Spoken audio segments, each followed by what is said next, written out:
second year in a row. For the last 15 months, Governor Healey and her team have been leading when it comes to ensuring that Massachusetts remains competitive in the national and global economy. This same week last year, the governor said that she planned to reauthorize the Life Science Initiative.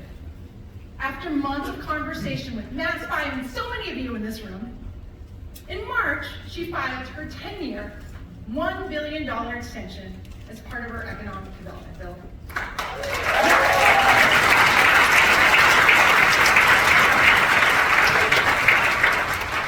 I had the privilege of being in the House chamber as Governor Healey delivered her first State of the Commonwealth address, and it was clear her commitment to this industry and to leverage Team Massachusetts to not only maintain our leadership position, but because we're competitive, to extend our lead.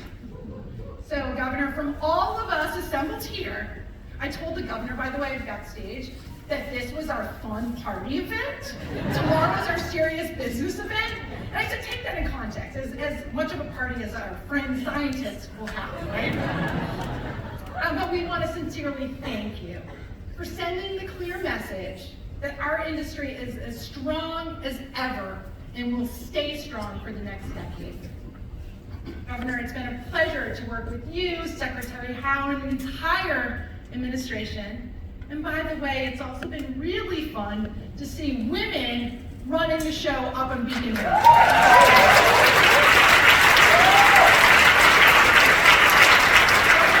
The stage is yours.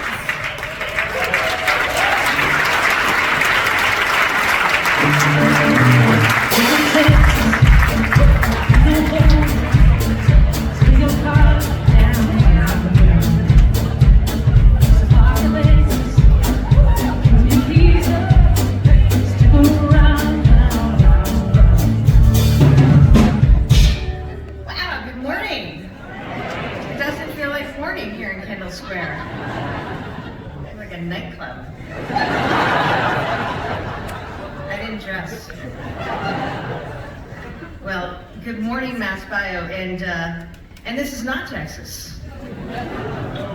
No. There's a lot of things we do differently here, isn't there?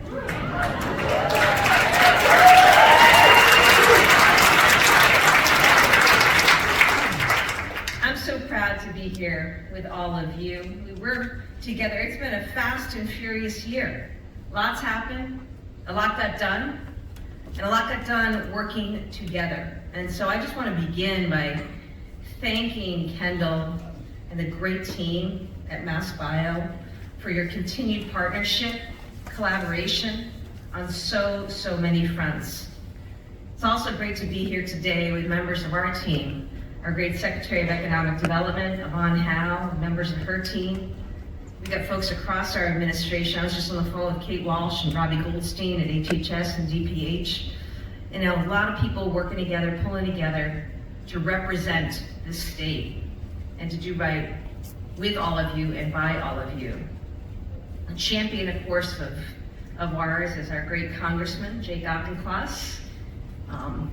Just in the back way as we were walking through the kitchen, we had a conversation about two important substantive matters, and that's exactly what you want from people who are elected to represent and serve you. So I'm going to take a note and make some calls, and more on that later.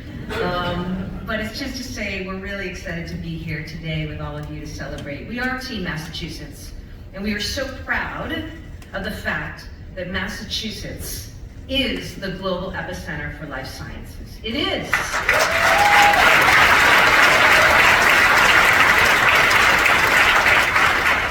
And our job, our responsibility, our commitment to all of you is to ensure that we remain the global epicenter and that we lengthen our lead, as Secretary Howe likes to say. All of you, you represent this incredible combination of talent, of drive, of curiosity, of innovation, of values that have made our state, Massachusetts, unique from the very beginning. You power our economy, create great jobs, and elevate our state on a global stage. As MassBio has reported, and I think you've talked about it, but it bears repeating, particularly for media who might be in the room. Our NIH and venture capital funding beats every competitor on a per capita basis. 32% of all VC funding in life sciences happens right here in Massachusetts. You're creating great opportunities and jobs that support families, communities, and economies. Last year, the biopharma R&D workforce in Massachusetts grew by 8.5%. Stronger growth than New Jersey, Pennsylvania, and California. In biomanufacturing, which is so important for expanding access to careers in this industry, jobs in Massachusetts grew by 6.5% almost, a rate higher than New York, New Jersey, Texas, and North Carolina. Greater Boston, we know, is the #1 life sciences cluster in the country, followed at 15 by Worcester. Worcester, Massachusetts, the heart of the Commonwealth. Earlier this year, we had a chance to tour the growing incubator out in Worcester, MBI, and we're working together to grow the Central Mass Life Sciences footprint. So check out Worcester if you haven't had the chance. We also stopped by Hopkinton on our way back through, which is a town that just earned platinum status as part of MassBio's Bio-Ready program. Hopkinton, as you may know, has a number of great life sciences companies, including Roslin CT. It's on the cutting edge of manufacturing cell-based therapies for patients around the world. The Merrimack Valley, cities like Lowell, right? Used to do textiles, did a whole lot of things. Now it's doing a ton of biosciences, life sciences, and devices, right? Because we're Massachusetts, we're constantly evolving and innovating. So in Lowell, we've got this incredible ecosystem driven by a powerful state university and supported with public industry, with private industry. And we want to keep growing things like this all over our state because we want you to keep bringing the cures, the vaccines, the treatments to the whole world. Cancer, Alzheimer's, diabetes, COVID, sickle cell, and I could go on. Families around the world are depending on all of you and your teams. And it's all happening right here in Massachusetts. In fact, today, we're 15% of the US total for the drug development pipeline, and nearly half the size of China's, if you can believe it. It's incredible, it's incredible.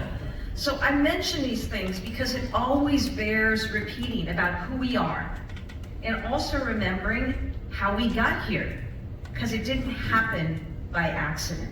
It happened with intentionality, investment, focus, and as with anything, continued nurturing and support. And that's what we're about. Last week, a few of us happened to be able to spend the morning talking about women's health. And we were with leadership and doctors over at Mass General Brigham. We visited the Connors Center where we got to announce $3 million in new awards to improve our knowledge and treatments for how disease impacts women. They and we are not about to take our foot off the gas when it comes to women's health. And it was so exciting to know that this funding was going to these researchers who may already be embedded in your organizations or soon will be, right? That's the beauty of the Massachusetts ecosystem. So to be able to give out $50,000 or $200,000 makes all the difference in turning and evolving into the life-saving treatments and cures that you are all a part of. We understand that, our whole team, we understand this ecosystem and how important it is to nurture it is. We understand how transformative this industry continues to be for our state.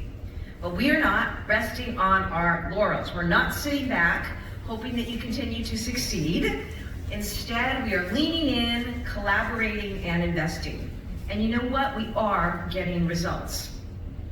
A year ago, I stood here and we said we were going to chase ARPA-H with a vengeance, and that we were going to work together to bring home and land the federal government's moonshot when it comes to medical innovation.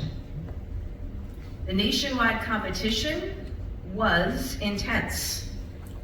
So we galvanized Team Massachusetts, Kendall, Ryan Johnson, MassMedic. So many partners who are in this room today were part of that amazing effort. And I just want to thank you, because at the end of the day, we won. And that's a big deal.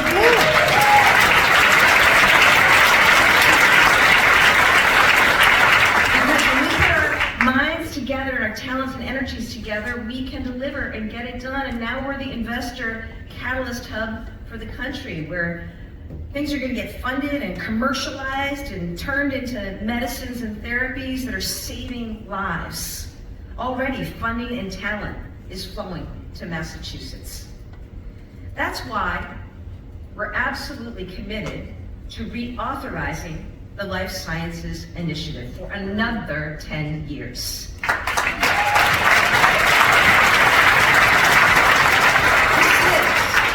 This is something to celebrate. One of the greatest economic policy success examples that we have ever seen. Since 2008, the Life Sciences Initiative has leveraged over $6 billion in private investment. We've turned into a world-class ecosystem that is the envy of the world. And that's why it was a thrill last June to announce our intentions at the BIO International Convention in Boston in front of a global industry, to let the world know that we're not taking our foot off the gas. The bill that I filed is called the MassLeads Act. It's an economic development bill intending to lengthen Massachusetts' lead now and for generations to come in life sciences. It invests in other sectors as well: climate technology, applied AI, where you see the intersectionality of your work every day. It makes important new big plays and plays on the strengths that we already have right here. At its heart, though, is the Massachusetts Life Sciences Initiative.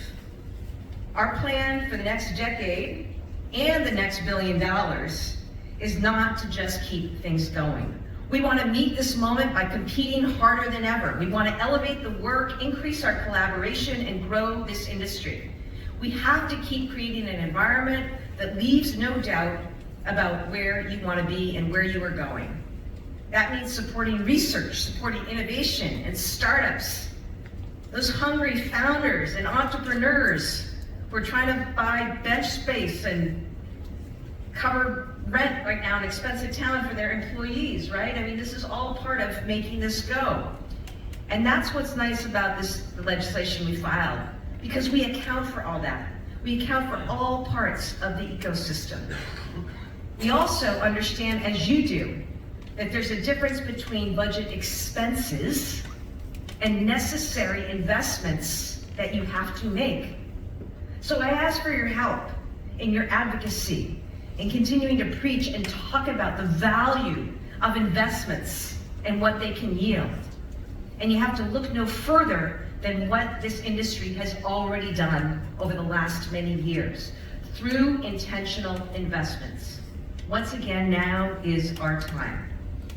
Our plan is to embrace models used at the federal level, like ARPA-H, to break down silos, drive cross-collaboration across sectors, life sciences, biomanufacturing, medical technology, and healthcare.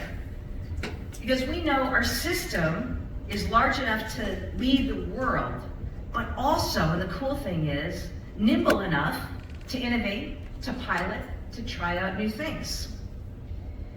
Finally, we need to meet the moment for equity. I think this reauthorization gives us a unique opportunity to expand the impact of life sciences and transform lives. This value applies across every dimension, including job opportunities, health outcomes, and regionalization. We want people across all regions and across a diversity of backgrounds and experiences to be contributors to life sciences and also beneficiaries of life sciences. We don't want to leave anything on the field, and we don't want to leave anyone out. So this is about marshaling our talent, our resources, our dreams, our hopes, our people. We're really bullish on what's possible, but we got to get there by working together. You know, this also brings me to something that is just a recognition. As I do this job, I have the benefit of experiencing and taking in so many initiatives and efforts at your companies, at your organizations, and associations like MassBio. And Bioversity, what a cool initiative. Did you already have the person speak? Okay, that's good, that's what we want. Wasn't that cool? Yes, thank you for supporting that. It's a great model, and I really applaud everyone here who's been involved in that. Last year, we announced Mass Talent, which is also similarly a new approach around in-demand careers. And we recognize at the state, we've got wonderful workforce opportunities, but one of the things that we can do in government is help supply a workforce through education and through training. And so the Massachusetts Life Sciences Center got to work launching the life sciences pillar of Mass Talent, which is called Pathmaker. And in just over 6 months, they've funded more than a dozen training programs to create over 500 individual job opportunities. In the Mass Leads Act, we're looking to expand that program even more with partnership with groups like MassBio.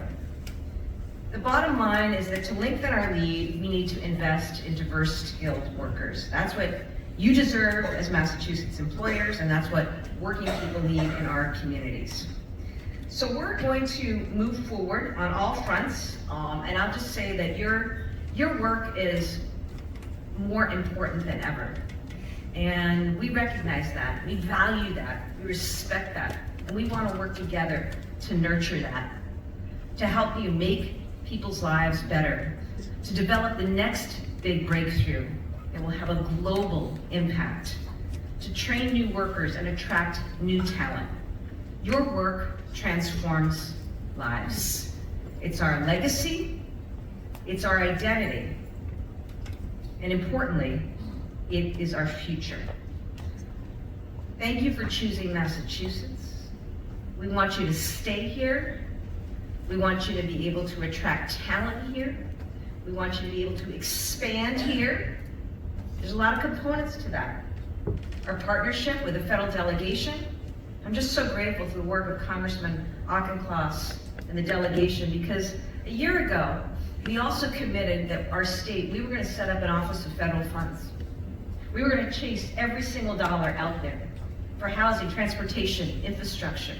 I'm not talking about the money we get for Medicaid and reimbursement, and education. I'm talking about new money. And in 1 year alone, our administration has brought back $3 billion to the state.